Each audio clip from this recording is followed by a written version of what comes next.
Welcome back to What's Up, Oxford. We now have Frank Ross here from the Community Safety Zones of Oxford County, from Oxford County Manager of Transportation, to talk about community safety zones. That's right. Okay, so what are community safety zones?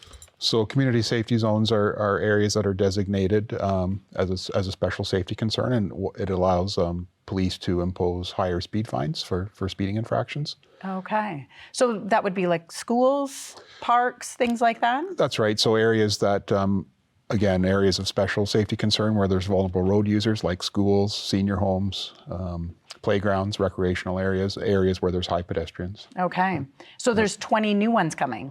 That's right. So recently implemented 20 community safety zones across the county in various communities.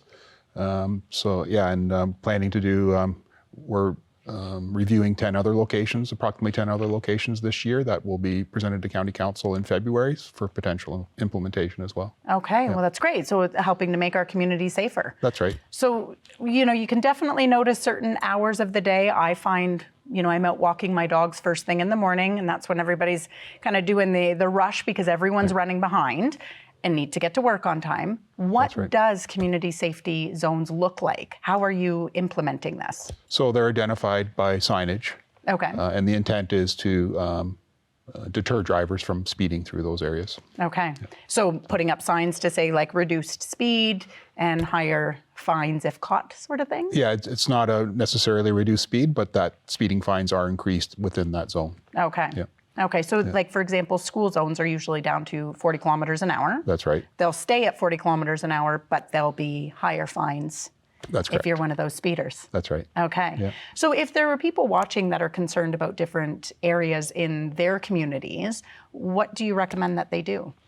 They can definitely reach out if they believe their area might qualify for community safety zone, and we'll review it. We actually adopted a warrant and criteria process for community safety zones. So it's actually a two-stage process where areas, as we said, where there's schools or playgrounds, if it meets that first criteria, then we'll analyze it further for road safety risks. So we'll look at various factors such as speeds, traffic volume, percentage of trucks, those sort of things. And then we've applied a scoring threshold to those areas. And if it meets a minimum scoring threshold, then we recommend it as community safety zone implementation for County Council's approval. Okay. Yeah. So how did you come up with these 20 new places in Oxford County? Was it something like that you guys did some studies on? That's right. So in 2021, we established a warrant process that was approved by County Council, and it was similar to what other municipalities had implemented. So we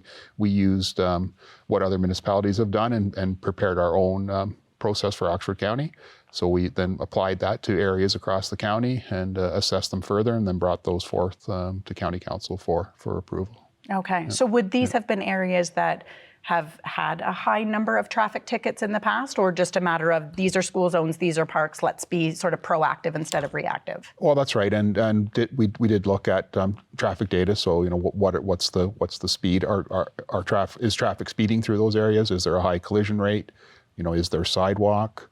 Sort of those safety factors to assess the overall risk. So your department might have had something to do with the new sidewalks they put in near Springbank School. No, that would have been the city of Woodstock. That was the city. Well, either way, thank you to the city and everything that you guys are doing, because now I can walk my dogs on the sidewalk instead of the road.